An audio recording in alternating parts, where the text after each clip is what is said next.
Matthew Reeves wiped the oil stains from his hands with a rough rag and looked around the garage wearily. The day was drawing to a close. The roar of engines and the clanking of tools had died down at Sam's Auto Repair, located on the outskirts of a small Ohio town. His workmates were heading home, and Matthew was staying late, as usual. "Hey, Reeves, we're closing," his colleague called out, taking off his work gloves. "Taking overtime again?" Matthew threw the rag on the workbench and nodded. "Yes, there are still a couple of cars left today. I'll finish them. You go, Mike." The colleague shook his head sympathetically. "You should rest. How long can you work your ass off?" But Matthew only smiled slightly in response. "It's okay, I'll manage. Thank you for caring. See you tomorrow." The garage was empty when Mike closed the door. The air was filled with the smell of machine oil and metal, familiar and even comforting to him. He rolled up the sleeves of his work shirt and leaned back under the hood of the old Ford pickup he had promised to deliver to a customer in the morning. The work was hard, but understandable. Every bolt was in its place, every detail tangible. Unlike the complexities of life, machinery yielded to his hands and knowledge. After an hour of hard work, the truck's engine finally started to run smoothly and evenly. Matthew sighed with satisfaction and wiped the sweat from his forehead. He closed the hood and looked at his watch. It was almost 9 o'clock. It was completely dark outside. The November night was coming into its own. A cold wind was driving fallen leaves across the parking lot. It promised to be a cold night. His tired face brightened slightly at the thought that he was going to pick up Emily. His wife was finishing up her evening master's course. She had an important seminar today and asked him to meet her after school. Matthew quickly got himself together. He rinsed his hands and face at the sink, changed out of his greasy uniform into a clean t-shirt and jeans. He grabbed his jacket with the auto repair shop logo just in case. Ohio's autumn evenings could be chilly.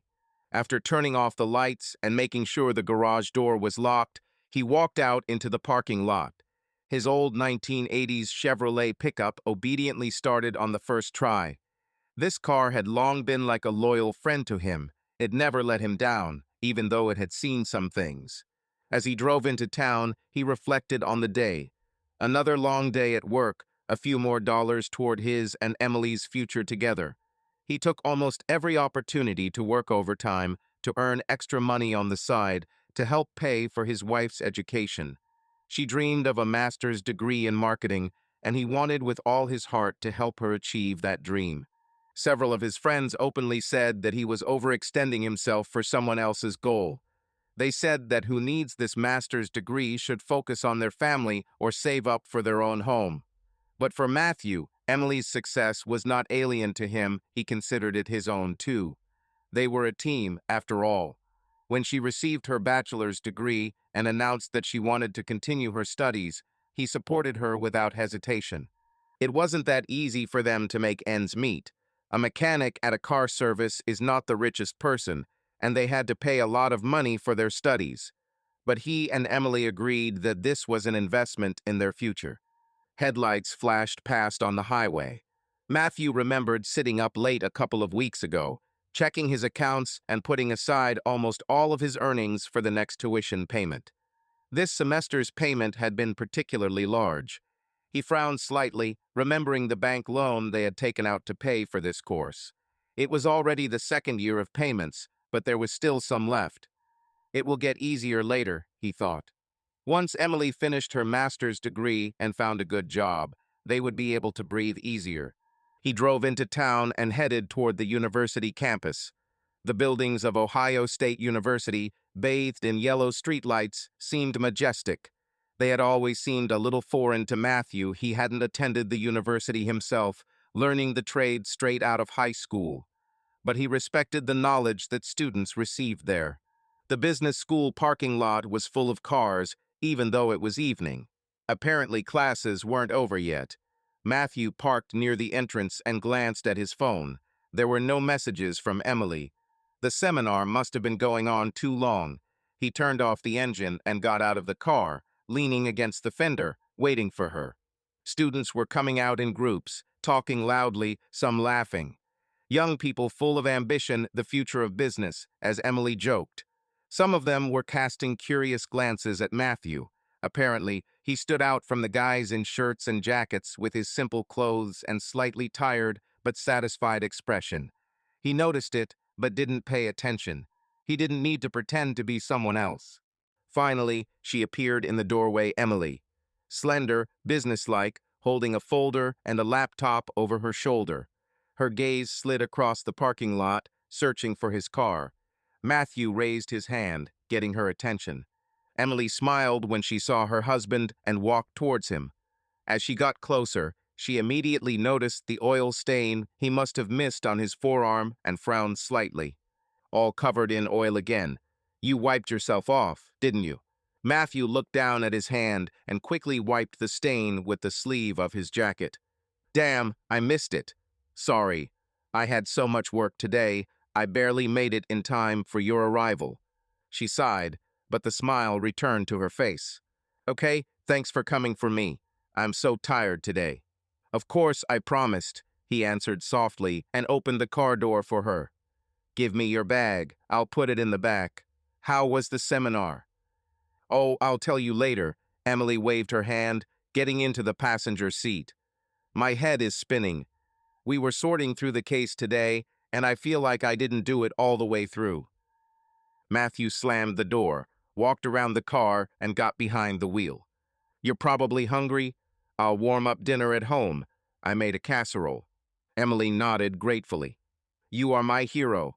I am really hungry. I only had an apple for a snack during the day.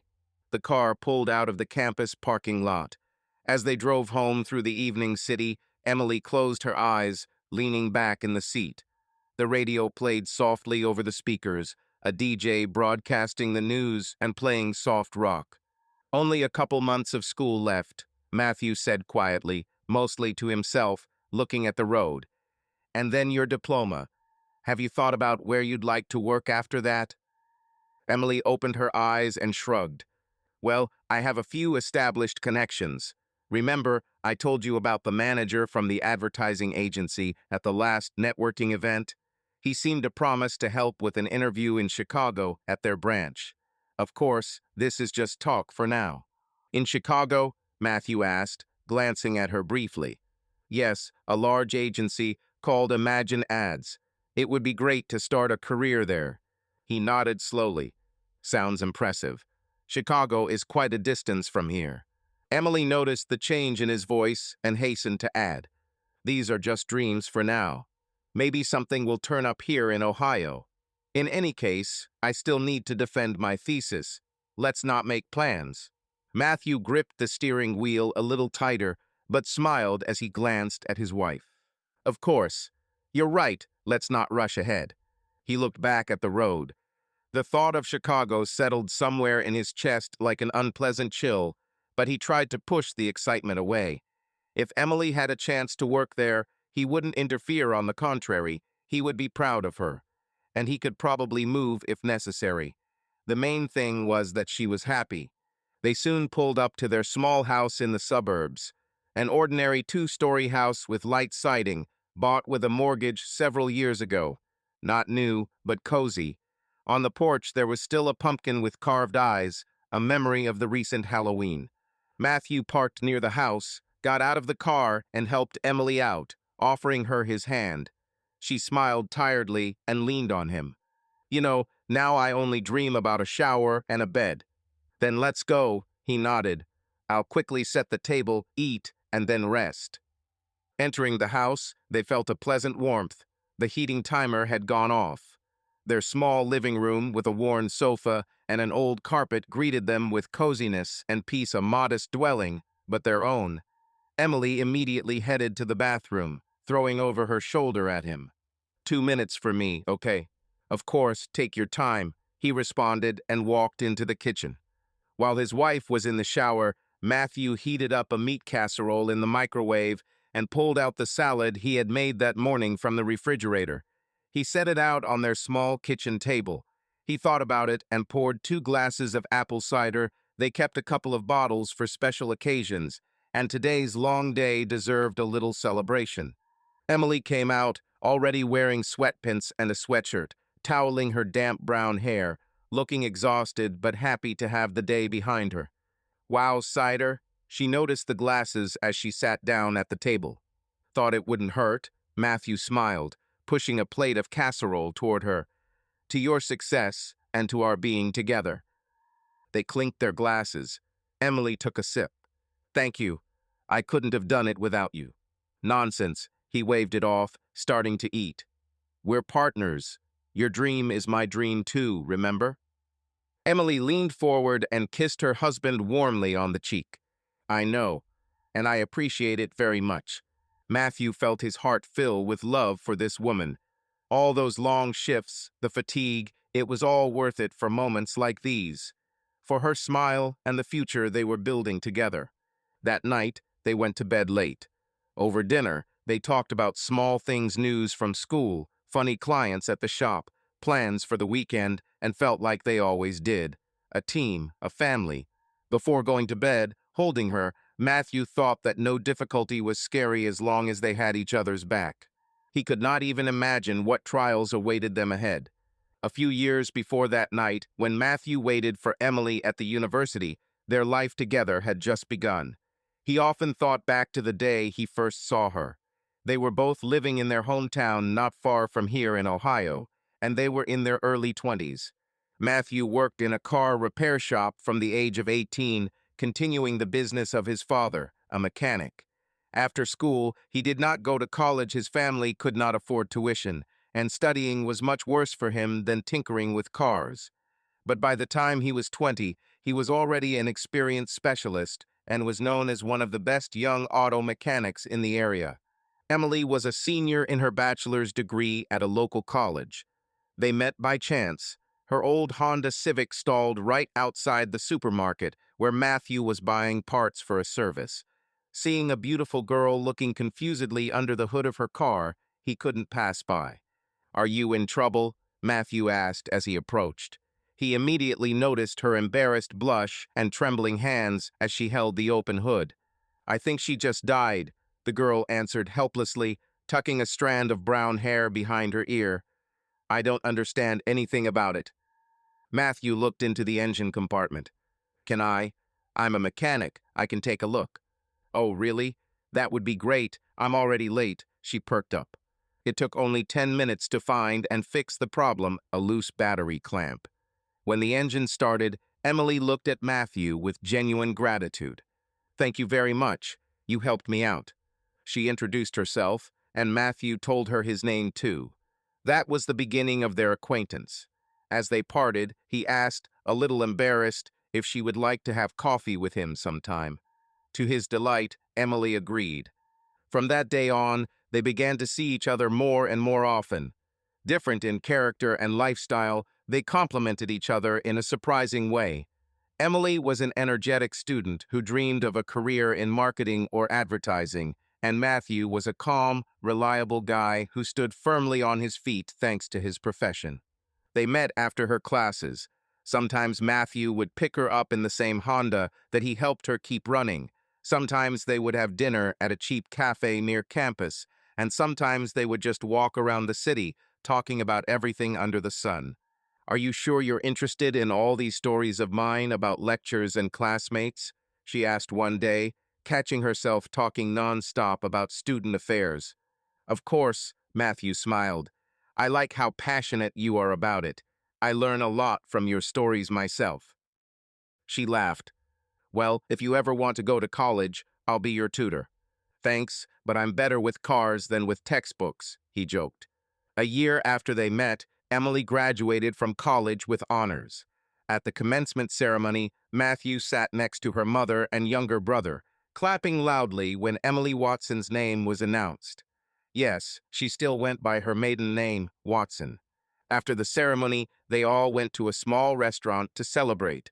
At the table, Mrs. Watson, an energetic woman of about 50 with the same penetrating gaze as her daughter, asked Matthew about his work and his family. Her attitude toward him was friendly, although she seemed a little worried. Her daughter had received an education, and her daughter's chosen one was a simple mechanic, as if there was a gulf between them. But soon Emily's mother realized that Matthew was a reliable and caring person. That evening, when the young couple were walking along the embankment after the restaurant, Emily suddenly said, "Can you imagine? My mother asked me at dinner today when the wedding was." Matthew froze for a moment. "And what did you answer?"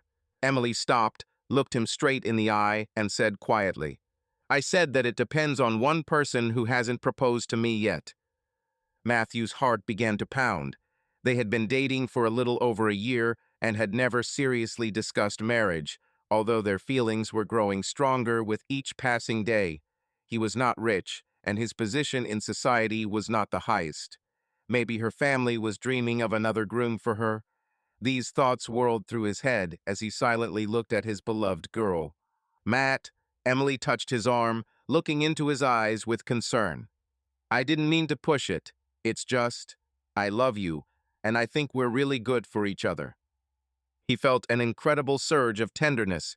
Grabbing her other hand, he dropped to one knee right there on the embankment under the lamppost. "Emily, will you marry me?" She gasped in surprise, then laughed joyfully.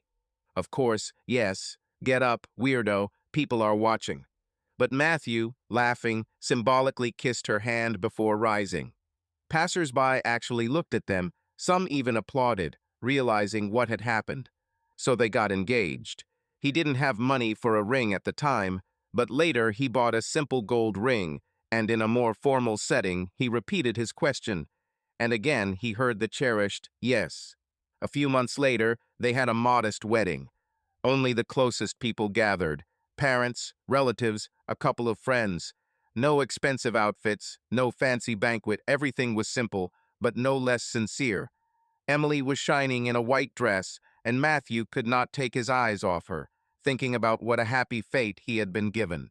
The newlyweds' life flowed calmly.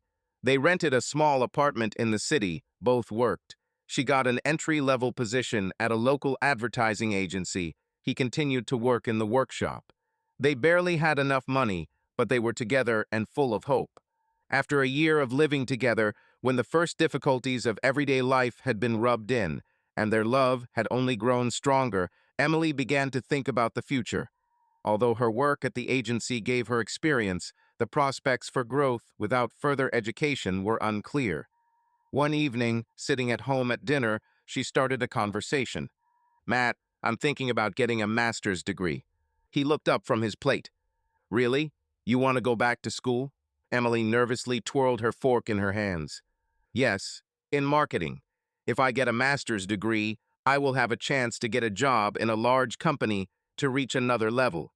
Here, in our agency, I can sit for years as an assistant without promotion." Matthew chewed in silence, processing this. He knew his wife missed learning and always wanted more. But going back to school meant quitting her job and paying for an education all over again. "Can we afford that?" he asked cautiously. "You wouldn't be able to work full-time then, would you?" Emily quickly added, "I would try to get into a budget place or get a scholarship. But if it doesn't work out, I'll have to pay. I don't want it to fall entirely on you. Maybe I could take on part-time jobs or get an internship." He could see in her eyes that she really wanted to try, and at the same time, she was afraid to burden him. She knew that they didn't have much money. Matthew reached across the table and covered her hand with his. If it's really important to you, we'll find a way. We can pull together, take out a loan. I'll work more." "You already work hard every day," she whispered. "No problem, we'll manage. This is an investment in our future, as we said. You wanted to be a marketer, right? So we have to go all the way." Emily's eyes filled with gratitude. She stood up, walked around the table, and hugged him tightly. "I'll try to get a grant, honestly, and if not, I promise I'll justify every penny you invest." Matthew smiled, hugging her back. "I have no doubt." So the decision was made. Emily applied to graduate school. Fortunately, her excellent academic performance and recommendations helped partially offset the cost of tuition. She received a small scholarship, but the rest, still a significant amount, had to be covered by herself. They moved to a cheaper apartment closer to the university. Emily threw herself into science, studying during the day and the library or working on projects in the evening. She tried to combine it with part-time work at first, but it soon became clear that the program was too intense. She had to quit her job and fully focus on her master's degree. The entire financial burden fell on Matthew's shoulders. He switched to a full-time job with mandatory overtime. His boss appreciated him and was happy to give him extra hours. Sometimes Matthew took private jobs on the weekends, fixing neighbors' cars in his father's garage, for example, to earn an extra dollar. On those rare evenings when they went out together, Emily could allow herself to relax. Usually, they were both too tired, she from the mental work, he from the physical, but they supported each other as best they could. "It's so my fault that everything is on you," Emily would sometimes say when she saw her husband coming home with an aching back and barely able to stand on his feet. "You know what it's all for," he would always answer, "and it's temporary. Once you finish your studies, you'll get a job, and I won't have to work for two anymore." She nodded, clinging to him. "I promise everything will change for the better soon." Moments like these inspired Matthew. He believed just a little bit of patience. One more semester, one more exams, and the work would pay off. He dreamed of her getting her master's degree, finding her dream job. Maybe they would have money for a nicer house, or even have the baby they had been putting off talking about. Love, mutual respect, and common goals, that's what seemed to firmly weld their marriage together in those years. Neither he nor she could have imagined then how much everything would change when the dream they were walking towards together finally came true. 2 years of study flew by for Emily in intense work, and for Matthew in endless workdays. Finally, the long-awaited moment arrived, the defense of the master's thesis. That day, Matthew took a day off to support his wife. He sat in the back of the room, almost more nervous than she was. Emily spoke confidently before the committee. One of the professors asked her a tricky question about statistics. Matthew didn't get the gist of it, but he saw how clearly she answered, using graphs and data. The committee members looked at each other with satisfaction. The topic of her work concerned the development of a marketing strategy for a local business, and she had put a lot of effort into the project. Matthew saw how her eyes lit up when she answered the professor's questions. He barely understood the specifics. Professional terms and graphs were unfamiliar to him, but he understood the main thing. His wife was doing a brilliant job. Thinking back on the last months before that day, Matthew understood the price she had paid for every step. Over the past 2 years, there had been many sleepless nights, frayed nerves, and doubts. He himself would sometimes sit next to her in the kitchen until late at night while she toiled over yet another project. He made coffee, helped correct typos in her notes, and reread drafts of her papers for errors. Once, a month before her defense, he found Emily sobbing over her laptop. Her term paper was falling apart. The numbers in her analysis didn't add up, and the deadlines were looming. Matthew had calmly sat down next to her and listened to her confused explanations of the essence of the problem. Something wasn't working out with the statistics on the car market. He wasn't a marketer, but he offered a fresh perspective. Together, they found an error in the calculations, and Emily was able to move on. She had hugged him with tears in her eyes. "I would have been lost without you." He had simply patted her on the back. "I'm with you. Everything will work out." Such moments remained in his memory forever. After the defense, which was successful, Emily ran into the hall where he was waiting and threw herself on his neck. "I did it." Matthew hugged her tightly, spinning her around with joy. "I didn't doubt it for a second. You're great." They laughed, feeling a huge weight lifted from their shoulders. Soon Emily's classmates arrived. Everyone congratulated each other. There was a suggestion to go to a bar near campus to celebrate. "Shall we go?" Emily asked her husband, her eyes shining. "It's my day. I want a little celebration." "Of course, let's go," he responded readily, rejoicing at her happiness. A small group of graduates had gathered at a wooden table in the bar. Matthew was the only outsider, but Emily held his hand for most of the evening, introducing everyone as her husband and proudly saying, "This is Matthew. I definitely couldn't have done it without him." He waved him off sheepishly, and her classmates, mostly young men from more privileged families, looked at him curiously.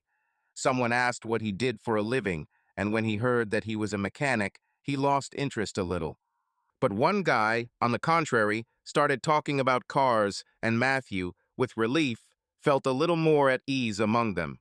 Returning home in the evening, slightly tipsy after the party, he and Emily collapsed on the sofa. "Well, that's it, Mrs. Reeves," Matthew smiled, hugging her. "You're now a certified master of marketing." Emily laughed tiredly. "Sounds proud, right? Thank you, husband." She kissed him on the cheek. After a short silence, she added, "The award ceremony is tomorrow. The parents are coming, do you remember?" "Of course. I won't miss such an event." The next day, dressed in her graduation gown and cap, Emily walked onto the stage of the assembly hall to receive her diploma. Her mother, father, brother, and Matthew were in the audience. He took pictures of every second, watching in delight as she shook the dean's hand and received the coveted document. After the ceremony, Mrs. Watson hugged her son-in-law. "Thank you for always supporting her. We are all so proud of Emily.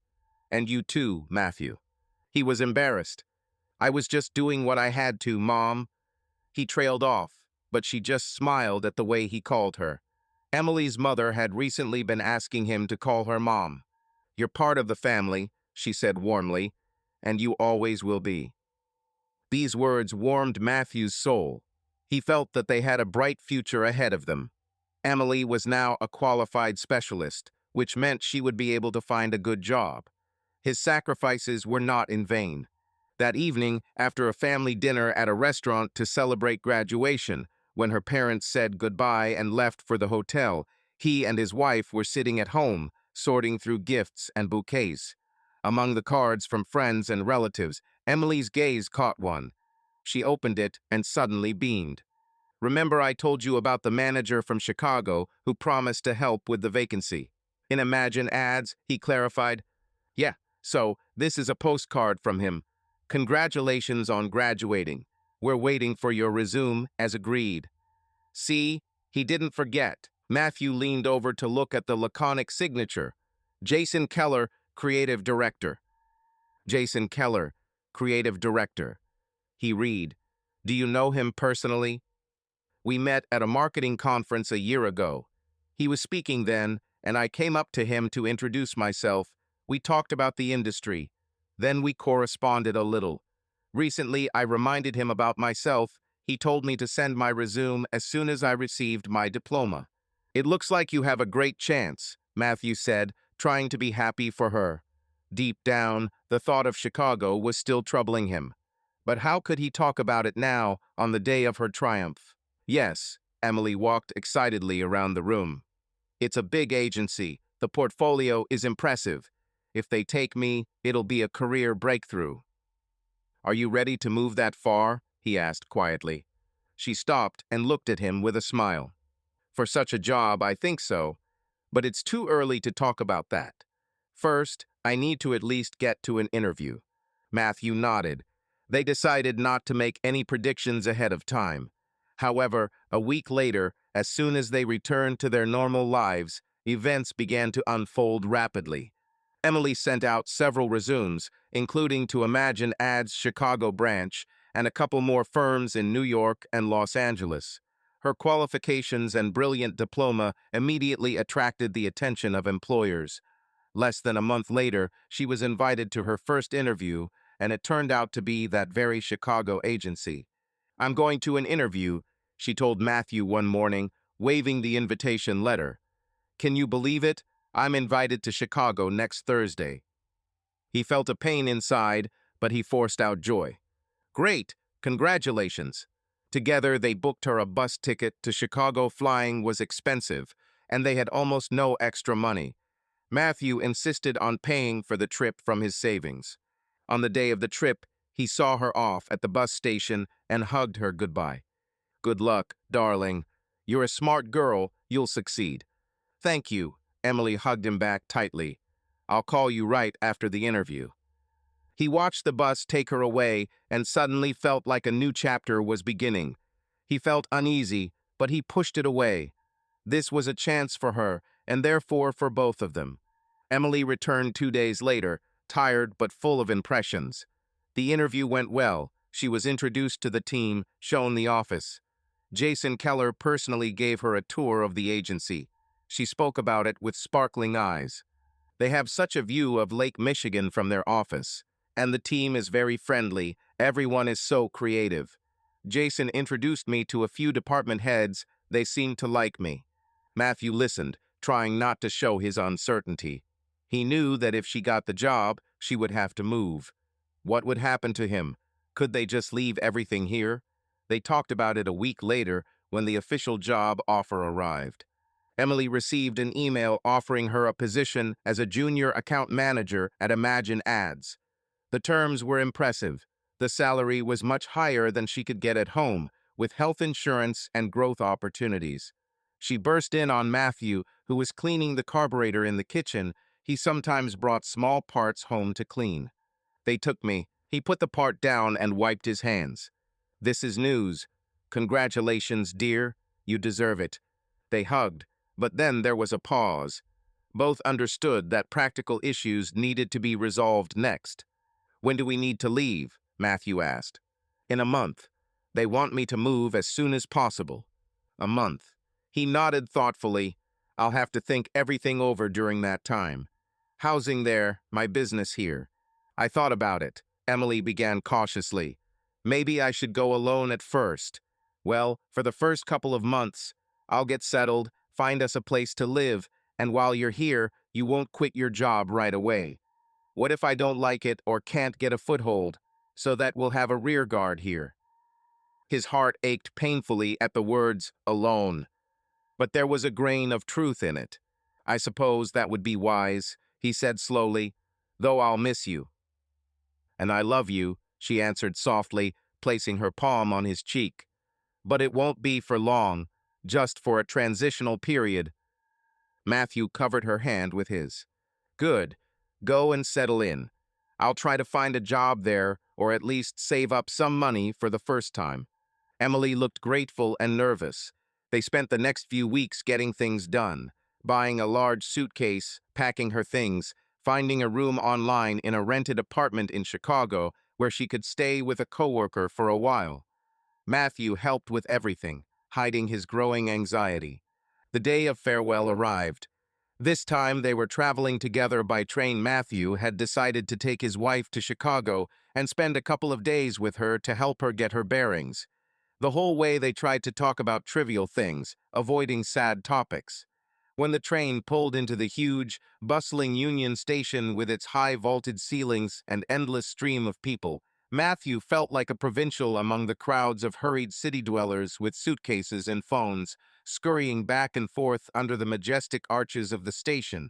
But he tried to stay cheerful.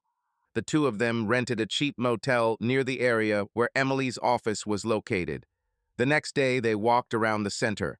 Tall skyscrapers, the noise of the streets, the Chicago River flowing between the blocks.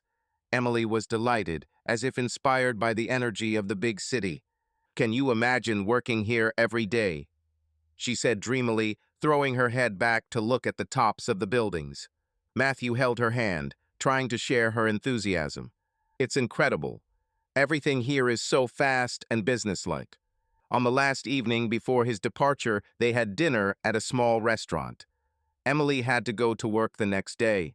She was a little nervous, and Matthew encouraged her. You'll cope, you're smart. The first days are always hard, but then you'll get into the rhythm.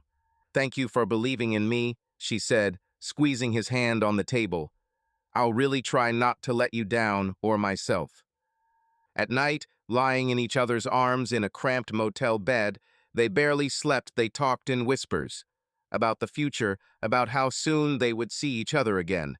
I'll try to come over for the weekend next month, Matthew said. Or you can get home for Thanksgiving. Yes, of course, she agreed. We'll call each other every day. The farewell at the station was hard. Emily was crying. Matthew was barely holding back tears himself. He hugged her, holding her tightly. I love you, and I'm proud of you. I love you too, she whispered. Thank you for everything. The train pulled away, taking Matthew back to Ohio. He stared out the window at the fading Chicago for a long time, feeling a lump in his throat. But he believed that their separation was temporary, their love would endure this test. Emily began a new routine in Chicago. Her first weeks on the job flew by. She immersed herself in projects every day, met her colleagues, and tried to prove herself. The advertising agency Imagine Ads was a creative chaos, brainstorming sessions, urgent presentations to major clients, meetings until late at night. Emily liked it. It seemed she had found herself in this big city bustle. Matthew called her every evening. At first, she happily shared details, how her day had gone, what interesting tasks had been assigned. He listened attentively, happy with her successes. But gradually, he began to notice that their conversations were shortening. Sometimes she answered the phone hastily, in a whisper, clearly still in the office. Sometimes she postponed the call until later because of an unscheduled meeting. Sometimes she completely forgot to call back until late in the evening. One night, having finally waited for the beeps, he heard his wife's tired voice. "Sorry, I'm late. We're preparing for a presentation. An important client is arriving tomorrow." "It's okay, I understand," he answered softly. "I was just worried. I wanted to make sure you got home." "Yes, I just left the office. I'm riding the metro. It's almost 10 o'clock here. Phew, I'm tired." "You need to have dinner and go straight to bed," he said solicitously. "Don't exhaust yourself like that." "I'll try. How was your day?" "Everything is the same as before. Today, I changed the transmission on my neighbor's pickup, earned a little money." The conversation was mundane. Emily yawned and answered absent-mindedly. Matthew felt helpless. There was nothing he could do to ease her burden from a distance. "Maybe I should come over for the weekend," he asked hesitantly. He was dying to see his wife. "Come?" Emily hesitated. "Well, how about a little later? I don't have any free time at all right now. Even on weekends, we're going to work on a project here." "I understand," he said quietly, trying to hide his disappointment. "Then maybe next month, at Thanksgiving. You'll have the day off, right?" "Yeah, that's a good idea," she agreed with relief. "Let's do it for Thanksgiving. I miss you." "I miss you too, Em. A lot," he said sincerely. They hung up. Matthew lay in the dark on his side of the empty bed, trying to ease the nagging feeling of loneliness. He told himself it was all right. A new job, she had to prove herself naturally, time was short. But deep down, anxiety was brewing. Thanksgiving was a month and a half later. They kept calling each other. Sometimes Emily sounded cheerful, talking about going to a bar with her coworkers after a successful project, or how her boss had praised her for a good idea. Whenever she mentioned her boss, Jason Keller, Matthew always caught a special note of admiration in her voice. She quoted what he had said, how he had reacted to her work, clearly striving to earn his approval. Matthew tried not to feel jealous. Jason was her boss and mentor, older and much more experienced in business. After all, having a good mentor was a plus. And yet, something inside him sank when he heard, "Jason appreciated my report. Jason invited me to participate in the new creative brief." He could only push those thoughts away. Finally, the long-awaited visit arrived. Matthew took a few days off and went to Chicago the day before the holiday. Emily met him at the station. When he saw his wife, he smiled. She looked a little different, a new hairdo, a strict pantsuit instead of her usual jeans, a confident gait of a businesswoman. But as soon as they hugged, he felt the same familiar closeness. "I'm so glad to see you," she whispered, pressing herself against his chest for a moment. Then she pulled away and looked critically at his jacket. "Aren't you cold? It's getting colder outside." "Everything is fine. It's already freezing in the mornings at home, too," he answered cheerfully. "You look great." She smiled. "Thank you. By the way, you too have lost a little weight, it seems to me." "I've started eating less without you," he joked. They chatted casually on the way to her house. She'd rented a tiny studio apartment not far from her office. But once they got inside, a slight tension settled between them. The small apartment was neat, though clearly temporary. Suitcases in the corner, minimal furniture. Matthew felt a little like a guest, not at home. Emily made coffee, and they sat down on the narrow sofa. Matt, I was thinking, my company is throwing a small dinner for the staff who are still in town tomorrow, Thanksgiving Day. Jason invited me too. Would you mind if we went together? It's a chance to meet my coworkers. Matthew was a little taken aback. He had expected to spend the holiday tete-a-tete, but he didn't want to disappoint her. If you want to go, of course, let's go. She visibly relaxed. Great. It's important for me to show everyone that I have you. Otherwise, they keep asking how my husband is, why he's not visible. He chuckled. They probably think I'm some kind of weird guy since I keep a low profile. No, but... Emily hesitated. You know, some people didn't even realize I was married. I didn't advertise it at first. Why? He asked in surprise. Just like that. I didn't want to mix personal with work. But now they know anyway, I told them. So it would be good if you showed up. Matthew said nothing, just nodded. He was a little annoyed that she didn't advertise her marriage. But perhaps that was normal in a business environment. The next day, he prepared for dinner meticulously. He shaved, put on the clean shirt Emily had picked out for him that morning, and a jacket, a rare garment for him. When they arrived at the restaurant where the event was taking place, the room was already filled with laughing people holding glasses of champagne. Emily immediately began introducing Matthew to his colleagues. He had trouble remembering names. There were young creatives in bright clothes and respectable middle managers. Everyone smiled warmly, but the conversations in their group quickly turned to work topics, which Matthew understood nothing about. So the client insisted on changing the slogan at the last minute. Emily's colleague, apparently from the creative department, was excitedly telling us. We had to redo everything overnight. It's terrible, sympathized another. But the main thing is that you coped. Matthew stood nearby, holding a glass of cola. He had declined wine, lest he blurt out something stupid while tipsy. He was barely involved in the conversation. Someone asked, "What do you do, Matthew?" He answered honestly that he was a mechanic from Ohio. The other person nodded politely and asked no more questions. The others simply switched to discussing some advertising campaigns, names unknown to him. After half an hour of standing slightly to the side, he felt like a stranger at the party of life. Emily quickly joined the conversation, laughed at jokes, argued about something professional. She seemed at home among these young city professionals. Only occasionally did she glance at her husband as if checking if everything was okay with him. At some point, a tall man in his 40s with a well-groomed face and a charming smile joined the group. Matthew recognized him from the descriptions. Jason Keller, the creative director. Jason patted Emily on the shoulder in a friendly manner. "Hey, star of our last project. How are you relaxing?" She beamed at the attention. "Great, Jason. Meet my husband, Matthew Reeves." Keller turned to him, holding out his hand. "Nice to meet you, Matthew. Jason, we're thrilled with your wife. She's a real find." Matthew shook his hand, feeling suddenly shy in front of this confident man. "Nice to meet you." "Matthew's a mechanic from Ohio," Emily put in a little hastily, as if explaining in advance. "He came especially for the holiday." "A mechanic?" Jason asked with interest. "A real master with golden hands, huh? Great."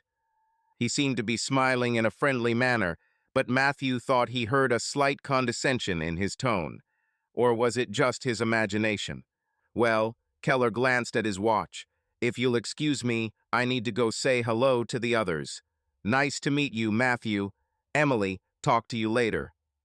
As he walked away, Matthew noticed that as soon as Jason entered, almost everyone in the circle turned to him, and when he left, the discussion resumed, but Emily watched him go for a few moments. There was admiration in her gaze, almost awe.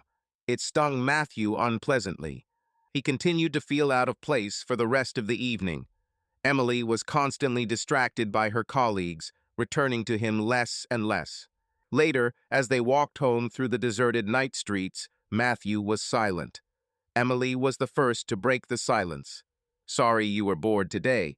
It's just that everyone was so eager to discuss work." I understand, he answered quietly. You're one of our own, and You're a part of me too, she said quickly, taking his arm. It's just a different sphere. It's okay, they'll get used to it in time. Matthew said nothing. He sensed that he would have to get used to being secondary in her life, at least when it came to work. The next day, before he left, they tried to spend time together. They went to the park, watched a movie, but the feelings of the previous evening hung between them like a shadow. Saying goodbye at the station, Emily said, "Don't be offended by me, okay? I just really want to get a foothold here. These people's opinions are important to me." "I'm not offended," he replied, looking into her eyes. "You're doing what you have to do. I'm proud of you." She nodded, but looked worried. "I'll invite you again, I promise. Maybe for Christmas or New Year, okay? I'll try to take a vacation." Matthew kissed her. "Okay? Take care of yourself." All the way home, he tried to sort out his feelings. His love for her was still there, but for the first time a pain crept in. Did she love him the same way, or did her heart now belong entirely to a new life far away from him? Emily and Matthew stayed in touch for a few weeks after Thanksgiving, but their contact became increasingly sporadic. The lead-up to the holiday season was a busy time at the agency, with numerous projects for the holiday season, clients demanding reports, and presentations coming one after another. Emily threw herself into her work, wanting to prove to management that she was indispensable. "Sorry, I can't talk for long today," she warned her husband almost every time he called. "We're staying late again." Matthew suppressed his disappointment and answered understandingly, "It's okay, I understand. The main thing is not to overexert yourself there." Deep down, he was bitter. Christmas was approaching, and they still hadn't decided how to spend it. Emily promised to try to come, but each time she said it was unclear whether she would be given a day off. Finally, on the eve of the holidays, she called in a guilty voice. "Matt, I'm sorry, but I can't get away for Christmas. We're so busy here that the boss himself is coming in for work these days. It wouldn't be nice if I left." Matthew clutched the phone tighter, closing his eyes. "I understand. Work is work. I'll try to come after the new year, honestly. Or maybe you can—" "We'll see," was all he answered, trying not to show his offense. He spent Christmas Eve alone, heating up a frozen pizza and watching an old movie on TV. Snow fell in thick flakes outside. He spent New Year's Eve in the same solitude, a short call from Emily at exactly midnight. Strained congratulations. She was clearly not alone. Voices and music could be heard on the line. She said she was going out with colleagues to celebrate the holiday. Matthew congratulated her and hung up, feeling the cold of the empty house becoming unbearable. Meanwhile, far away in Chicago, Emily's life was taking on new momentum. On Christmas night, after an informal office party, she found herself in the company of Jason Keller. The two of them had been lingering, clearing away papers from a presentation they'd been preparing all day on December 24th. The office had emptied, and everyone else had gone home or to work, and Jason had offered her a glass of champagne to a successful quarter. Emily sheepishly agreed. They sat in the conference room by candlelight. Keller playfully lit a few decorative candles from one of the photo shoot prop boxes. In the cozy dimness, Jason seemed even more attractive to her. Smart, confident, with a subtle sense of humor. They talked a lot about work, about life in Chicago. He asked her about her plans, about how she was getting used to the city. "Don't you miss home?" he asked at one point, thoughtfully twirling his glass. Emily smiled slightly, already feeling slightly intoxicated. "Sometimes." About parents. She didn't mention her husband. Oddly, she didn't want to talk about her family life with Jason, perhaps because she knew he was divorced, childless, and devoted to his work. He once confessed to the team that he was married to advertising. "Family is important," he nodded. "But I respect your choice to come here alone, to build a career.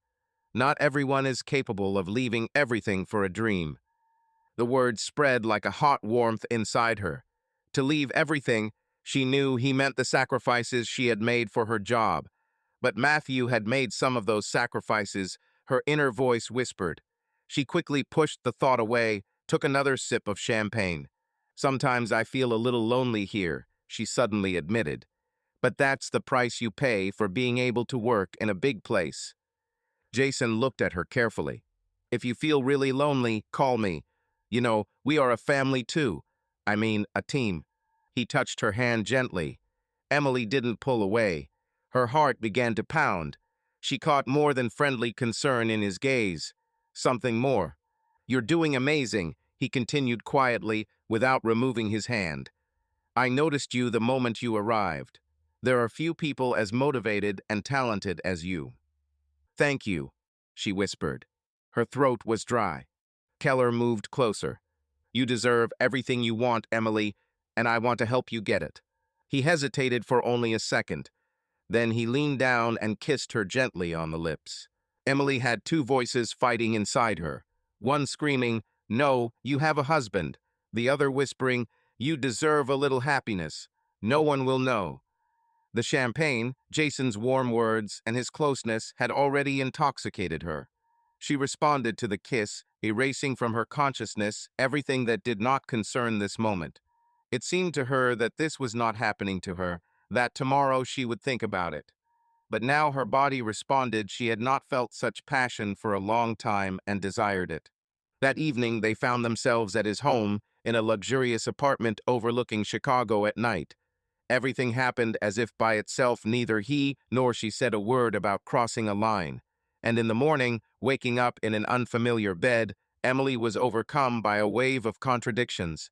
Jason was sleeping next to her, seeming so serene. Emily quietly got out, got dressed, looked at herself in the mirror. Her reflection looked back at her disheveled, guilty, but somehow not heartbroken. She expected to feel disgusted with herself, horrified, but instead she felt a strange relief and excitement, as if some turning point she had been subconsciously waiting for had finally happened. On the way home, the snow crunched under her feet. Emily walked, wrapped in her coat, and tried to figure out, what now? Tell Matthew?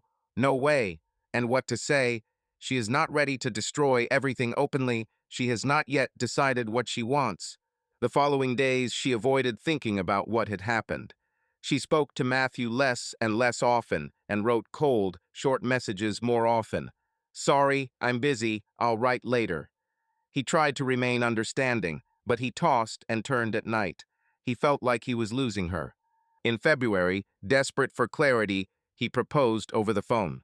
Emily, maybe I should come after all. I see how hard it is for you. I can at least help you solve everyday issues, cook dinner. No, she snapped, then softened her tone. Don't, Matt. Now is not the time. Let's wait until spring, okay? We'll see you there. Her reaction alarmed him. There was a note of irritation in his wife's voice that had not been there before. Something had changed. One day, while sorting through papers at home, Matthew came across a photo of him and Emily a year ago at Christmas, happily hugging by the tree. He suddenly felt clearly that warmth was gone. What if he really was losing her love? In March, he couldn't resist buying a weekend ticket to Chicago without warning. He counted the days until the trip without telling Emily, to surprise her and test his own anxieties. When he walked up the steps of her apartment building on Saturday morning and rang the doorbell of her studio, his heart was pounding in his throat. Emily hadn't expected to see him there. She was pale and in a dressing gown. The room behind her was a mess, not much like the tidy wife he knew. Matthew, she breathed out, grabbing the door frame with her hand. He stepped forward with a bouquet of flowers, smiling, trying to hide his excitement. Surprise. I decided to come. I missed you too much. She didn't let him in right away, and when he entered, he noticed that there was a man's jacket lying on a chair by the window, clearly not her size, and on the shelf were two mugs with the remains of coffee. A cold feeling ran through her chest. Emily noticed his gaze and rushed to her jacket in a panic, grabbing it. It's my friend's boyfriend stopped by and left her by accident, she rattled off awkwardly. Matthew was silent. He looked slowly around the room. The bed was rumpled. A man's razor flashed on the hanger in the bathroom. His razor was back home in Ohio. Emily turned pale as she realized what he was seeing. She opened her mouth, but didn't know what to say. Matthew felt his legs buckle. All the suspicions he had been pushing away were confirmed. "Who is he?" he asked hoarsely, looking her straight in the eyes. "Nobody. It's not what you think," she muttered. He stepped closer, holding the flowers like a meaningless prop. "You're lying. There was a man here. That's obvious." It was. Jason. Emily took a deep breath, her silence answering the question better than words. Matthew's face was flushed, and his insides were cold. He threw the bouquet on the floor.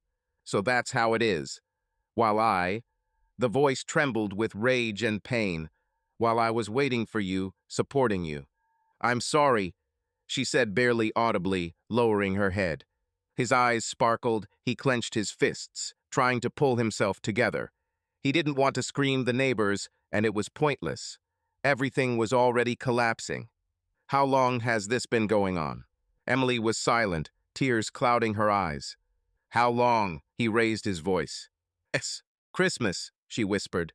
Matthew covered his face with his hands, trying to process what he had heard. Months. She had been lying to him for months.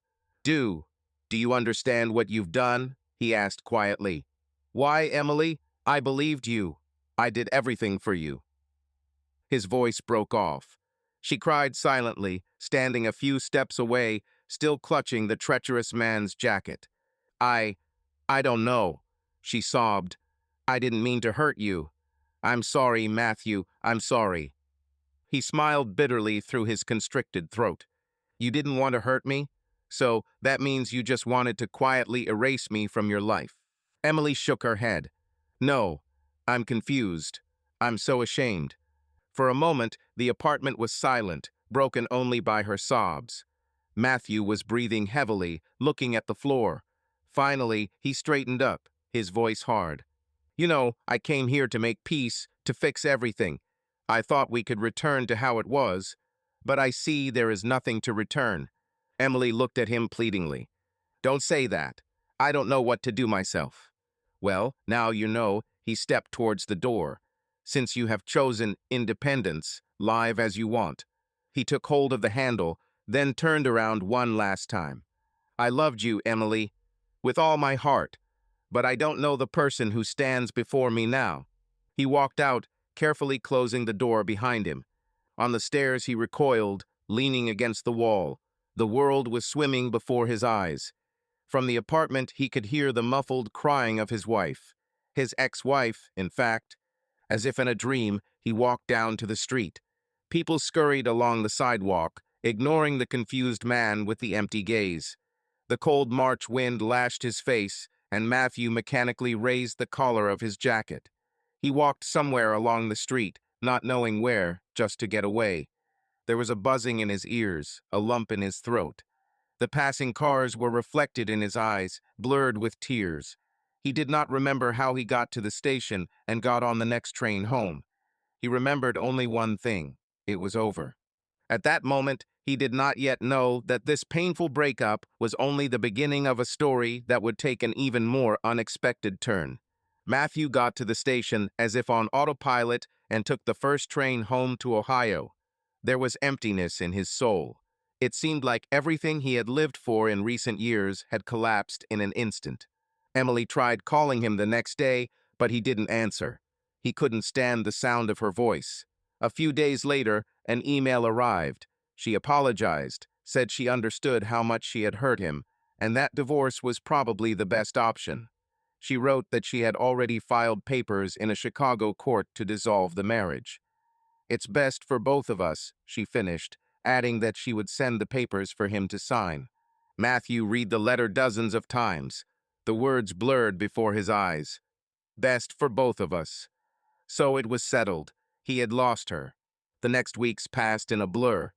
In the mornings he went to work mechanically, and in the evening he could barely remember what he had done during the day. He tightened nuts, changed oil, adjusted engines all automatically, without the previous spark. A couple of times, distracted, he even dropped a tool, which had never happened to him before. His boss, noticing his condition, took him aside and suggested that he rest, take a vacation. but Matthew only waved it off. It was better to work than to think. At home, he was also haunted by ghosts. He caught himself reaching out to dial her number before he came to his senses and threw the phone away. The silence of the empty house was oppressive, and the only salvation was the hum of the engines in the garage. Did her things come back? No, she took almost everything, and what was left small items, clothes Matthew hastily put in boxes and hid away. It was unbearable to look at them. A month later, the official divorce papers arrived, filled out forms that required signatures. The reason column stated vaguely, irreconcilable differences. Emily accompanied the documents with a short letter, asking him to sign and return them so as not to drag things out. She mentioned that she had no claim to any joint property, that everything was his, the house, the car, everything. She said that she didn't need anything. Only freedom. This phrase, although it was not written directly, Matthew read between the lines. He sat over the papers all evening. Scenes from the years they had lived together flashed through his head, from their first meeting to the painful conversation in her apartment. He wanted to vent his anger, scream, break something. But instead, he simply signed where required. Put the date, put it in an envelope, and took it to the post office. That's it. Period. It was officially a new chapter. He was no longer his husband. She was no longer his wife. She had been given back her maiden name, Watson, as stated in the court order, a copy of which he later received. Not many people knew about the divorce. Matthew didn't want to spread the word, but of course he told his parents and a couple of close friends. Matthew's mother cried when she learned that their marriage had ended, and because of infidelity. His father was silent and gloomy, then said, "Hang in there, son. She'll regret it." There was no news from Emily's family. Apparently, she told them her version. Matthew wondered what she told her parents. Did her mother know about the betrayal, or did her daughter just say that the love had passed? His pride did not allow him to call his mother-in-law himself how to explain that he was abandoned. He soon noticed signs that Emily was trying to erase him from her life. First, the photos of them together disappeared from her social media profiles. She deleted her married status, removed his last name, and went back to calling herself Emily Watson. It was as if Matthew Reeves had never existed. One day he visited her page. He tortured himself, knowing that it was better not to see it. Everything there was shining with new events. Here she was smiling against the backdrop of the Imagine Ads office among colleagues. The caption, "Our team after winning the tender." People in the comments congratulated her. Someone wrote, "Emily, you're amazing, a self-made woman." Emily, you're amazing, a woman who achieved everything herself. Matthew almost crushed his phone when he read those words. Self-made. She achieved everything herself, so that's the image she projects to others. Of course, she doesn't have a husband. No one knows how much she paid for her education. No one except him. He felt uneasy. Was she really denying his contribution? Or were people just unaware and assumed she had achieved it all on her own, and she hadn't fixed it? Either way, the truth was buried. A few more months passed. Matthew continued to live, although at first it seemed that he was surviving. Gradually, the sharp pain subsided, replaced by a dull melancholy and disappointment. The only salvation was work. He found oblivion in fiddling with cars. In the evenings, he sometimes stopped by his parents or had a glass of beer with his childhood friend John, who tried to distract him. "Listen, forget the hell about her," John said hotly one day, sitting with him in a local bar. They had each had a pint, but Matthew's beer was barely gone. "I know, it's a shame. I put so much effort into her, and now she's like this." "Easy to say," Matthew answered quietly, twirling the glass in his hands. "I really did love her. I thought we had a love for life, that no matter what happened, we would cope. But it turned out. It turns out she took advantage of you, my friend," John said bluntly, slamming his fist on the table. "Well, really, you paid her for everything, raised her, and as soon as she got her way, she dumped you and moved on. I've seen women like that, excuse me, they only love themselves." Matthew smiled bitterly, staring at the bubbles in the amber liquid of the beer. His friend's words hit home. You know, the most offensive thing is that at first everything was sincere. Or so it seemed to me, he said hoarsely.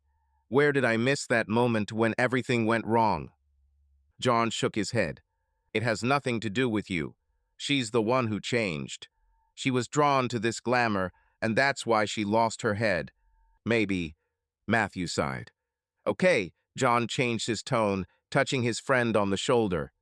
You're a handsome man with golden hands. You'll find yourself another normal woman who appreciates such a man. He patted Matthew on the shoulder, but he only grinned wryly. For now, I don't really want any women. There was something growing inside him beyond the pain, a sense of humiliation and injustice. He tried not to feed it, but every time he thought about her living and working there as if nothing had happened, he felt a boiling sensation inside. What was especially tormenting was the realization that Emily presented herself to others as independent, as if he and the years of support were empty space. About 6 months after the divorce, one event brought Matthew out of his stupor. He accidentally came across a news story on the internet.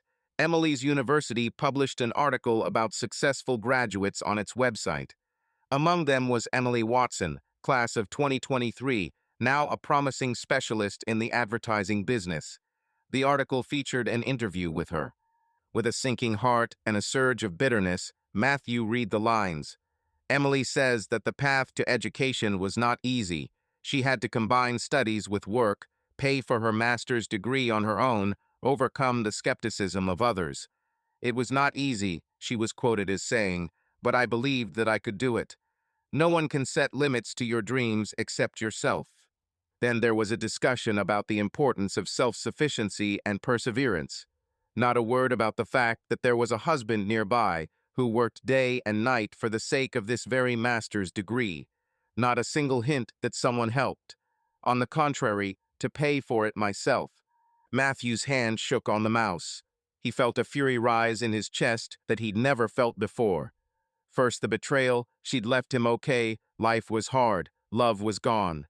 But to rewrite history like this, to make it seem like she was the sole heroine of her success, that night he couldn't sleep. The interview lines were in his head. The lies, publicly perpetuated. He remembered all the bills he'd paid, the transfers to her student account, the nights he'd driven to pick her up off campus. His sacrifices had become just an unmentioned fact. Little by little, a firm determination was growing in him. He would not allow himself to be erased like this. Even if she had abandoned him, he would not agree to be a shadow that was pushed around and forgotten. That was probably when the idea was born, to tell the world the truth. However, the idea had not yet taken shape into anything concrete. He simply began collecting all the evidence of his participation in her journey.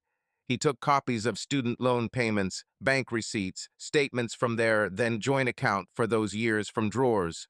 He found an old laptop where drafts of her term papers were stored. She sometimes asked him to help retype the text or correct typos, and the files were preserved. They clearly had his name listed as the author in the properties, or there were emails where she thanked him for his help. Yes, he decided not to destroy all of this. Let it lie for now. He didn't know at first what to do with this evidence. It was more like personal insurance. Maybe someday Emily would understand that she was wrong, and then he would be able to show her, remind her. But deep down, a more acute desire was growing, a desire for justice, even revenge. About a year had passed since their breakup. Matthew was gradually learning to live again. He never moved to Chicago. That dream had died with their marriage, and there was no longer a need. He decided to sell the house that he and Emily had mortgaged. Too many memories. He moved into a smaller apartment, keeping only the bare necessities. He paid off her remaining student debts early, investing all his savings so that nothing would tie him to the past anymore. This act gave him a strange sense of liberation. One evening, on his way home from work, he received an email. It was from the same university.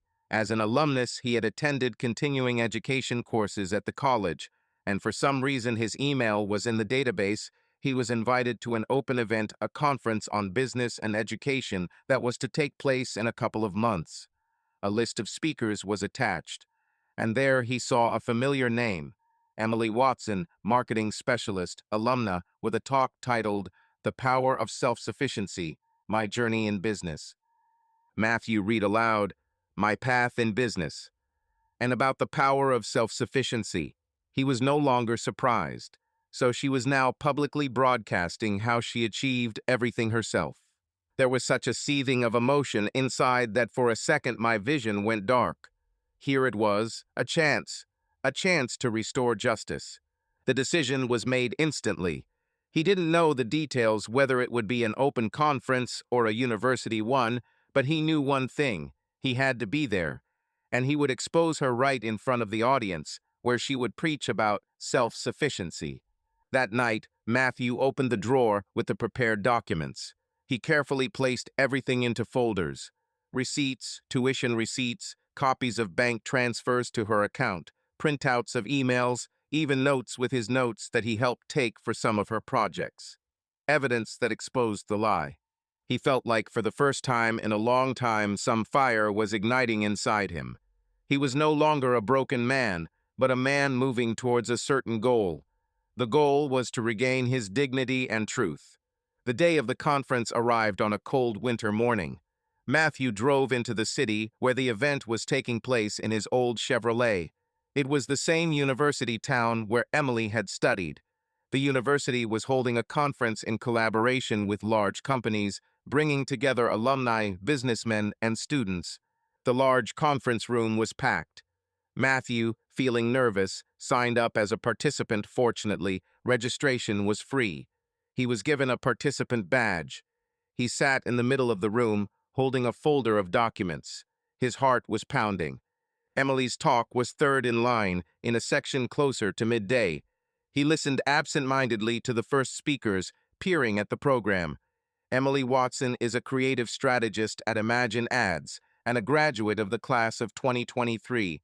The topic is The Power of Self-Reliance, My Journey in Business. Every word of the topic struck a nerve. He clenched his jaw, trying to remain calm. And then they announced her entrance. She came up on stage, Emily, whom he hadn't seen for over a year. Her photo flashed from the projector screen behind him, a confident young woman in a business suit, so far from the Emily who once cried on his shoulder from fatigue or laughed at a stupid joke. She began to speak. Matthew listened, holding his breath. Hello, my name is Emily Watson. Her voice came through the microphones, clear and professional. I'm happy to be here today and share my story. I want to talk about the importance of self-sufficiency in achieving goals, using my own path in business as an example. He saw her glance around the room. Did she recognize him among the faces? Probably not. He was sitting in the shadows, his face partly covered by his baseball cap, and it was unlikely that she had expected him here. Emily continued. A few years ago, I was an ordinary girl from a small town in Ohio with big dreams and limited opportunities. My family did not have the means to fully support me, and I had to work hard to pay for my graduate studies. Matthew clenched his fists. Didn't have the means? I had to work. She was confident in her line. I took on any part-time jobs, took out student loans, saved every penny to invest in my education. There were moments of despair when it seemed like the dream was slipping away. But every time I told myself, if not me, then no one. Some in the room applauded at these words. Matthew felt his palms grow sweaty. After I got my degree, Emily said, I went to an unfamiliar big city, Chicago, with no connections, no support, just believing in myself. And step by step, overcoming difficulties, I got my dream job at an advertising agency. And then, through my own efforts, perseverance, and desire to learn, I rose to the position of creative strategist. More applause. She stood there, radiating confidence, and not a word of truth. Not a single line about who was next to her. Matthew's blood was boiling, but he knew he had to wait until the speech was finished. Not to disrupt it, or the guards would just escort him out, and that would be it. Emily concluded. You too can achieve anything you want if you really want it. No excuses, no doubts, just you and your goal. Thank you. A roar of applause rolled through the room. Matthew saw her smiling, nodding her thanks to the audience. The moderator led. "Thank you, Emily, for your inspiring story. We have time for a few questions from the audience." This was the moment. Matthew silently prayed for courage. He raised his hand. He was noticed immediately, apparently. Few people raised their hands, but he raised them confidently. An assistant with a microphone approached him. "Please introduce yourself and state your question," the moderator invited. Matthew stood up. His heart felt like it was going to jump out, but his voice was loud enough. "My name is Matthew Reeves. I have a question for Miss Watson." Emily froze at the sound of his name, staring at the figure in the room. He pulled his baseball cap off, revealing his face. Recognition flashed in her eyes. Her face went pale, but she quickly pulled herself together. "Yes, I'm listening to you." A tense silence fell over the room. It seemed as if everyone sensed the unusualness of the situation. Matthew tried to speak evenly, even though everything inside him was shaking. "Your story really sounds inspiring. A girl who achieved everything on her own without burdening anyone. I have a question. Did you really achieve everything on your own?" Emily was silent, looking at him without blinking. The moderator frowned. "What do you mean, sir? Please formulate it more clearly." "I'll formulate it." Matthew looked at the moderator, then back at her. "Emily, tell me how you paid for your master's degree. You said took out loans, worked, saved. Are you sure you didn't miss something important?" Several people in the front rows exchanged glances. Emily took a step forward to the edge of the stage. "I don't quite understand your question. If we talk about finances, then yes, I had loans and small scholarships." "That's it?" he persisted, raising his voice. "Just loans and scholarships?" The moderator intervened, sensing the tension. "Sir, perhaps you should clarify what the matter is." Matthew felt anger and bitter resentment rise up in him, giving him courage. "The thing is, the speaker seems to have forgotten to mention that throughout her studies, there was a person who paid her bills, who worked day and night so that she could study. She says she was without support, but that is not true." There was a murmur in the hall. Emily turned pale and froze. "This is incorrect." Matthew didn't let her interrupt. "I am that man, Miss Watson, the same husband who has supported you from the very beginning. Yes, dear listeners, the self-sufficient Miss Watson had a husband whom she did not consider it necessary to mention in her beautiful speech." The moderator tried to remain neutral in confusion. Sir, this is not a place for personal disputes." But Matthew couldn't be stopped. He opened the folder, holding the papers in his hands. "Here are copies of Emily Watson's graduate school tuition checks. Every single one of them is made out to Matthew Reeves, my name. Here are the wire transfer receipts for her student account. Here's a statement for the loan we took out together, paid off out of my mechanic's paychecks." The hall became noisier. Someone gasped. The faces of the listeners were a mixture of surprise and awkwardness. Emily made a helpless gesture with her hand. "Matthew, please, let's discuss this in private." But he continued firmly. "Privately? No, that's enough. You've already publicly presented a distorted story. I'm just supplementing it with facts." In addition to the finances, he shook the next paper. "There are, for example, drafts of her term papers with my notes. That is, there was help with her studies, too." He had no intention of showing mercy. "Not to mention the moral support that can't be measured in money. You've erased all that, Miss Watson, from your version of the path. Why? To look cooler, more independent, but the truth doesn't go away." Emily stood with her face covered by a trembling hand. The moderator, having recovered from the shock, quickly announced a break, embarrassed. "Well, that concludes the question session. A coffee break is announced." A buzz of conversation broke out all at once. Emily, meanwhile, lowered the microphone and almost ran backstage, covering her face with her hands. People began to whisper. Some glanced sideways at Matthew, others looked at Emily on stage. He realized that he had achieved his goal. He had spoken the truth, and he no longer intended to remain silent about it. Running out of the hall, he noticed several pairs of surprised eyes. Some of the conference participants were watching him, whispering. Two people were heading towards Matthew, either a journalist with a notepad or just curious people, but he did not stop. Now he needed to catch his breath and come to his senses. Leaning against the cold brick wall at the entrance, he closed his eyes, trying to calm himself. The phone vibrated in his pocket. He took it out with a trembling hand. Emily was calling. He looked at the screen for a few seconds. Then he finally answered. "Hello." Emily's voice broke. "Matthew, how? Why did you do this?" "The truth had to be told," he said quietly, feeling his anger rise again at the sound of her voice. "Stop lying to people." "You've disgraced me," she cried, "in front of everyone." "And you me?" he blurted out in response. "Have you ever thought about how it must have been for me to see you turning our story into a fairy tale about how you are our independent heroine?" Emily breathed heavily into the phone. I didn't mean to. It's none of your business, after all. My career is my business, not mine," he chuckled bitterly. "Would you have this career without me? We both know the answer." "You chose to help me," she blurted out. "I didn't make you." The words cut deep. Matthew was silent for a second at the cynicism. Then he spoke slowly. "Yes, I chose, because I loved you, because I believed we were a team. And you know, I wouldn't regret a thing if you just admitted it. Not to everyone, at least to yourself. But you crossed me out, Emily, as if I never existed." There were sobs on the other end of the line. Then she answered more quietly. I'm sorry. It's too late," he sighed.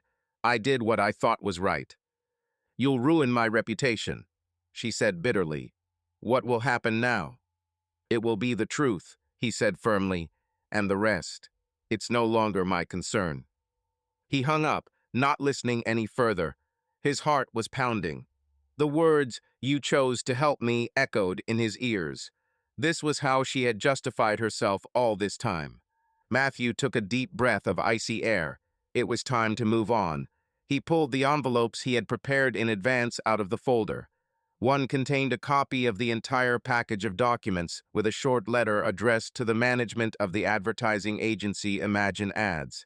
He had written it the day before, describing the situation, that their employee, speaking publicly, had provided false information about her professional path and provided facts and evidence. There, he also mentioned her affair with the creative director, which began when she was still married, though without details, just a hint of unethical behavior. The second envelope was a letter to Emily's home university. In it, he explained that there had been violations of academic ethics during Emily's studies, outside help in completing assignments without attribution. He enclosed the very same drafts with his notes and letters in which she thanked him for his corrections. He wasn't sure whether they would take up the investigation, but he considered his duty fulfilled, to report a possible violation and then let them decide. At the post office, he sent both by registered mail with return receipt requested. As he watched the clerk stamp the envelopes, Matthew felt a strange calm. That's it now. He's done all he can. The rest is beyond his control. Back home in Ohio, he plunged into his usual work. Several weeks passed. There was no longer the same heaviness inside. On the contrary, there was a lightness, as if he had reclaimed his name, his truth. The answers did not come immediately. First, a letter from the university, from the ethics committee. Their dry text reported that information had been received about a possible violation of academic integrity by graduate Emily Watson. An investigation would be conducted, and if necessary, the university would take appropriate measures, up to and including annulling the results of the work if the fact of non-independent completion was confirmed. He was asked to give official testimony or provide original materials if the opportunity arose. Matthew, having read this, only chuckled wearily. He did not wish her such a punishment, but if it came to an investigation, then the echo had gone. After some time, a man called, introducing himself as an employee of the Imagine Ads HR department. The conversation was short. They asked him whether he really provided such and such information. He confirmed it. He did not clarify the details over the phone, thanked, and hung up. Matthew didn't know what had happened to Emily in Chicago after the conference. He hadn't deliberately sought information about her enough. He had done his job and didn't want to drag himself into the abyss of those experiences again. But one evening, a call came from a number belonging to Emily's mother. He was surprised to see him and immediately replied, "Mrs. Watson." The woman on the other end spoke excitedly. "Matthew, honey, this is Carol, Emily's mom. We've heard so much." She was clearly upset. Matthew hurried. "Good evening. Sorry, you probably find all this unpleasant. No, listen, I talked to Emily. She finally told me everything. About the betrayal and about that conference. You know, I don't even know what to say. I'm so ashamed for her." "Mom, no need," he answered quietly, not knowing what to add. "We have to," she insisted. "You did so much for her, and she did this. I didn't think you divorced on such terms. She hid many details from us. My father and I are simply in shock." There were tears in the woman's voice. Matthew felt a warm gratitude. It seemed she was genuinely on his side. "Carol, don't blame yourself. Children sometimes make mistakes, and very bad ones." Mrs. Watson was silent for a moment and suddenly asked, "Can we meet? If it's not too much trouble, I'd like to see you, talk to you in person." He thought for a moment. It was an unusual request, his ex-mother-in-law wanting to meet. But he had always respected this woman, and it seemed she needed support now as much as he had once. "Of course, I can come to you on the weekend." "Please come," she said with relief. "We'll be waiting." On Saturday, Matthew set off for the town of his childhood, where Emily's parents lived. He hadn't been there since everything had happened, and he was nervous along the way. But as soon as he stepped through the Watsons' door, the nervousness dissipated. Carol Watson gave him a motherly hug when they met. Her husband, Robert, shook his hand, his eyes heavy with guilt. "Forgive us, Matthew. It seems we made a mistake in our upbringing somewhere." "No, it's not your fault," he cut her off immediately. "You raised a wonderful girl. It's just that circumstances and people change." They talked for a long time at the tea table. Carol asked him to tell her in detail how it all happened. Matthew was initially embarrassed to talk about personal matters, but seeing the sincerity of these people, he opened up to them about his time at school, and about how he supported her, and about betrayal, and about how he gave everything he had for her. Emily's mother listened, covering her mouth with her hand, her eyes sparkling with tears. Robert sat gloomier than a cloud. Matthew told his story slowly, step by step, from the early years of his marriage to the recent conference. Carol shook her head every now and then, pressing a handkerchief to her eyes. "I can't believe it," she whispered. "Our Emily did this to you." Robert frowned more and more, clasping his hands together. "If she were here, I would give her a. We couldn't even imagine, son." Matthew shook his head. "I couldn't imagine it either. But what can you do? It's all in the past now." Mrs. Watson placed her hand on the table. "We are so sorry." "Don't blame yourself, Mom," Matthew said softly. "Children make mistakes sometimes." At some point, Carol, wiping her eyes with a handkerchief, squeezed his hand. "You know, you're like a son to us, and we're sad that it all happened this way. But be happy, please. You deserve a good woman by your side." "Thank you," he said quietly. Robert chuckled. "And don't worry about our daughter. She'll get what she deserves. We told her everything we thought." Matthew imagined the dressing down Emily would have received from her strict and direct mother. It must have been quite a sight. He spent most of the day with them, talking about abstract topics towards the end. Carol insisted that he come visit at any time. "We still consider you part of the family," she said as she left. As he rode back, Matthew felt a strange satisfaction. He had lost his wife, but he had not lost the respect of these wonderful people, and most importantly, he had regained his respect for himself. He remembered his friend's words, "She'll regret it." It seemed that moment had arrived. Emily was reaping the fruits of her actions. He did not gloat, but justice had triumphed. For the first time in a long time, He found himself looking to the future without the pain and burden of the past. A couple more months passed. Matthew Reeves' story began to acquire new fame, this time positive. After a speech at Churchill College, Wilson, a teacher, wrote a note in the local educational bulletin, praising the insightful and honest speech of the Ohio auto mechanic. The article was reprinted in the city newspaper. Unexpectedly for Matthew himself, new invitations began to come to him. He was asked to speak at a class hour at his hometown high school to tell teenagers about career options outside of college. Then he was invited to a job fair in a neighboring county, where he spoke to vocational school graduates. Matthew joked to himself that he was now on the road touring, although of course he didn't take any fees, everything was voluntary, at the call of the heart. Every time he went out in front of an audience, whether it was schoolchildren or adult college students, he felt nervous. But as soon as he started talking, the nervousness gave way to excitement. He told his story, answered questions, sometimes funny, sometimes serious, and saw a response in people's eyes.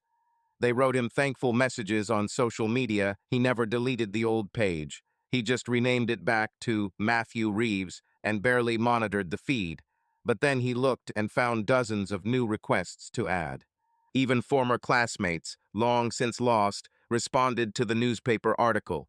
Someone sent congratulations, someone invited him to have a beer and remember his youth. Matthew smiled, answering that he would definitely get out somehow. By spring, he had already scheduled several performances ahead. All of them were in the district, at small educational institutions or career guidance events. One day, a representative of the regional labor department approached him. He proposed holding a series of master classes for schoolchildren on auto parts. Matthew seriously thought, why not? He liked to share knowledge. He suddenly discovered this mentor streak in himself. In his personal life, everything was getting better too. He no longer felt that emptiness in the evenings. His free time was spent either preparing for performances or meeting with friends. Sometimes he dropped in on his parents for dinner, and they looked at him with quiet pride. His father once said, tapping his pipe on the table, "You're doing the right thing, son. People should understand the value of simple labor." Mom added, "And it's good that you don't forget about yourself." Matthew really started thinking more about himself, about his dreams. One of those thoughts kept nagging at him, his own auto repair shop. He had long considered working for himself, but before all his money and energy went to other people's goals. Now, having said goodbye to his debts and sold his house, he had some savings. The old owner of the service, that same Sam from the sign, was indeed thinking about retirement. Several times in private conversations he hinted, "Reeves, why don't you buy my shop? I'm not immortal, but it's like family to you." Matthew usually joked about it like he couldn't do it. But lately the idea had become more and more attractive. The auto repair shop was small, but it had an established clientele and was essentially supported by him and a couple of other mechanics. If Sam left, someone would have to continue the business, otherwise it would be closed down and everyone would be fired. In the spring, after yet another inspirational speech, this time to a group of unemployed youth to whom he told how a craft could provide stability, Matthew was determined to discuss terms with Sam. One day, when work was thin, he knocked on the boss's office door. "Sam, are you still determined to sell the workshop?" Old Sam squinted over his glasses. "Is there a buyer?" "Maybe," Matthew smiled. "Let's talk about what's what." Sam pulled out a tattered folder of bills and spent a long time showing the figures, calculating on a calculator. Finally, he named his price.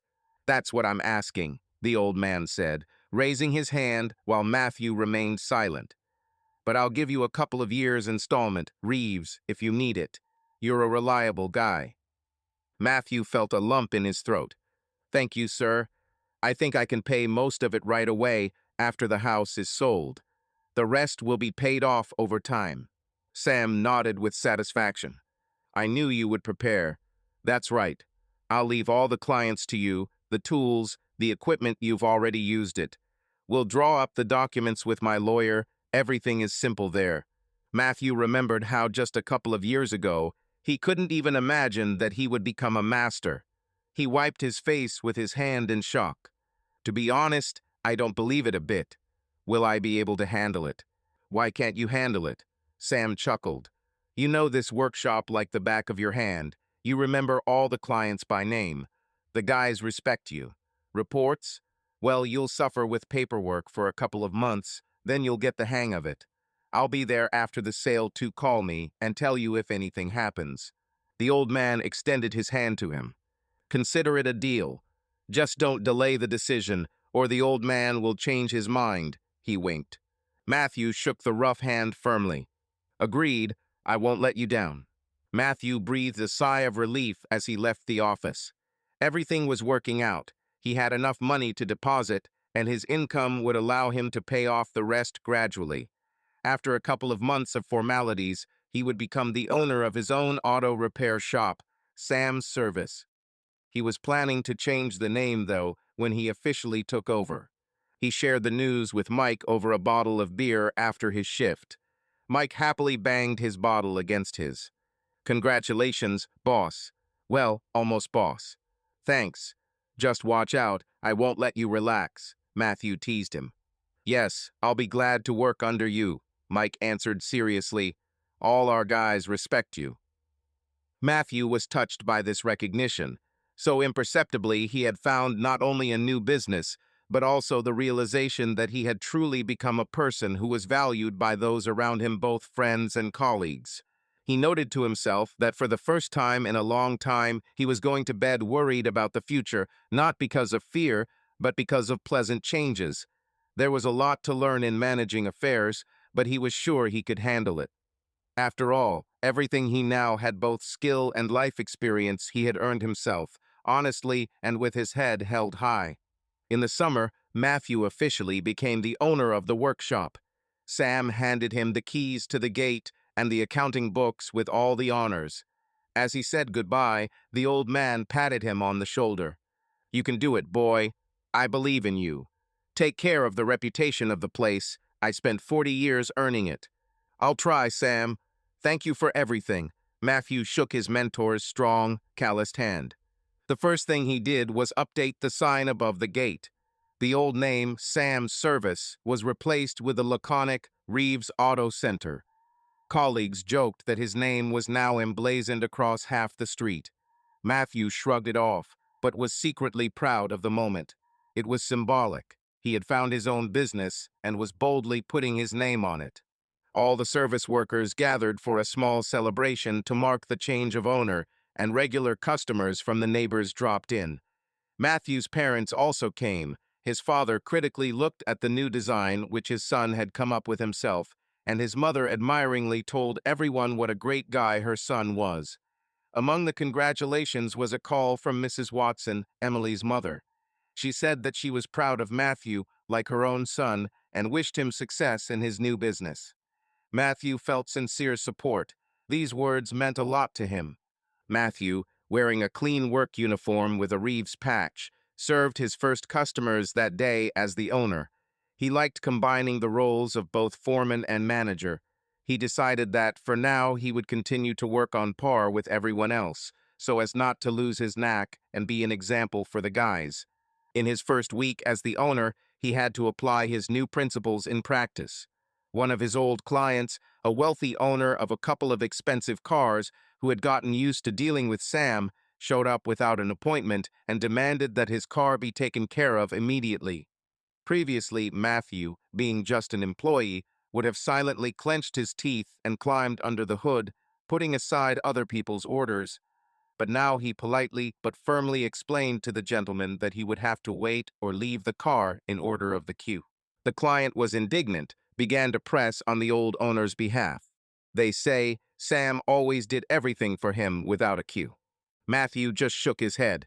Sorry, but we have new rules now. We value all customers equally, and we cannot put your car ahead of the others. The man flared up at first, threw out a couple of phrases about, I'm taking my car and never setting foot there again. Matthew nodded calmly. As you wish. But we will always be glad to see you if you decide to come back by appointment. By the end of the day, The same client had returned, cooled down and ashamed. He quietly asked when they could see him. Matthew, without malice, made an appointment for the following morning. The car was fixed, and the client, receiving the keys, muttered something like an apology for the morning outburst. By letting go, Matthew realized that by setting clear boundaries, he was not losing respect. On the contrary, he was gaining it. Before, he would have swallowed the insult and tried to please, and then would have suffered in silence. Now he felt confident and calm. Clients come and go, but his self-respect remains. He soon implemented an idea that he had gotten from his performances. He contacted Richard Wilson from the technical school and offered to organize internships for students at his auto center. Wilson seized on the idea. For students, practical training at a real service is invaluable experience. So, in the fall, Matthew's first two interns came to him 18-year-old guys with sparkling eyes and still inept hands. Matthew personally looked after them, showed them how the business is organized, trusted them with simple repairs, and he saw himself in them, the same one once, full of enthusiasm, but in need of a mentor. One Saturday afternoon, when work was in full swing and a disassembled engine was hanging on the lift, one of the interns, Alex, suddenly asked, "Mr. Reeves, can I ask you something?" "Go ahead, just don't call me Mr." Matthew chuckled, wiping the grease off his hands. The guy hesitated, then blurted out, "You've achieved so much, and spoken in front of people and in general. But don't you regret that you didn't get a higher education? Well, what if life could have gone differently?" Matthew was slightly surprised by the question, then answered seriously, "I used to think that I missed something. But now I understand. No, I don't regret it. My life turned out the way it should have. Of course, there were mistakes and pain, but all of this led me to what I have now. And I'm happy." Alex nodded, considering what he had heard. "That's great," he said quietly. "Many adults tell us abstractly, do it right, but you show us by your own example. That's cool." Matthew felt a warm wave of pride. If even one young man had gained something important from his interactions, it meant that everything had not been in vain. That evening, after closing the gate and sending the crew home, Matthew was left alone in the quiet garage. Sunlight streamed through the dirty windows, landing on the tool table, the same workbench where he had once wiped his hands, dreaming of a better life for his family. Now he had his own new family, a team, students, and his own business. He walked through the empty workshop, ran his hand over the fender of a repaired pickup truck that was standing at the pickup point. In this very place, a few years ago, he had finished a similar pickup, hurrying to catch his wife at the university. So much had changed, and yet the main thing had not changed. He still loved the smell of machine oil, the clatter of tools, the roar of a revving engine. It was just that now he valued himself in this process. On the wall by the entrance, he hung a plaque that some students had given him at one of his performances, with the words burned into it, "Honor your craft, and it will honor you." Matthew smiled at the phrase. Good words, true. He turned off the light, closing the workshop, and went outside. The warm evening air filled his lungs. As he locked the door, Matthew realized that he felt truly happy. His life had improved not fabulously, not ideally, but exactly as he wanted it to. Honestly, calmly, and with a sense of self-worth. Autumn brought new achievements and new joys. Matthew didn't even notice how a year had passed since his life had changed dramatically. Thanksgiving arrived this time completely different from the last, lonely and bitter. The Reeves parents' home was filled with family. Matthew's mother bustled about in the kitchen. His father poured homemade cider into glasses. John and his wife were seated at the large table, as was Mike and his fiancée. The colleague was so inspired by his friend's example that he, too, began to arrange his personal life. Two of Matthew's interns were also present. The guys were from out of state and were unable to travel to their families for the holiday, so Matthew insisted that they not sit alone in the dorm, but come to his father's house to share a meal. The guys were shy at first, but soon settled in. One of them later whispered to Matthew that he had never felt like he was in such a family away from home. There was a pleasant hum of conversation and laughter at the table. The turkey was almost finished. The plates were empty. Mom was treating everyone to pumpkin pie. John raised his glass. Friends, I want to say a toast. Last year at this time our Matt was not himself. And today, look, the man is beaming, as if his engine is finally working at full power. Everyone laughed and hummed approvingly, and John continued. Matthew, brother, we are proud of you. For your success, for your happiness, you deserve it. To Matthew, the guests said in unison, raising their glasses. Matthew smiled sheepishly, looking at everyone gathered around. Then John's wife winked and said playfully, Now you have to find a good girl, Matt. There was a cheerful laugh from all around. Matthew spread his arms. There's plenty of time, friends. I'm fine as is. His heart was filled with gratitude for the fact that in difficult times he did not lose his true friends and family, for the fact that life gave him a chance to fix everything. He cleared his throat. Thank you, guys. I have something to be thankful for, too. For such wonderful parents. He nodded to his father and mother. For friends who are always there. For our big friendly company today. He glanced at the young interns sitting next to Mike. And I am grateful to fate that I can do what I love and share it with others. The guests applauded and clinked glasses. Matthew's mother wiped away a tear of emotion. Later that evening, after everyone had left, Matthew went out on the porch to get some air. The night was still and starry. His father joined him, lighting his pipe. It was a fine day, the elder Reeves remarked, blowing a plume of smoke into the sky. Yeah, Dad, it's great, Matthew agreed. They were silent for a moment. Then the father suddenly smiled. I remember you were alone for Christmas that year. I was wondering how things would turn out. But look how it turned out. You couldn't have imagined it better. Matthew chuckled too. Life is a strange thing. It leads you down roundabout paths, but in the end, it leads you where you need to go. Father nodded.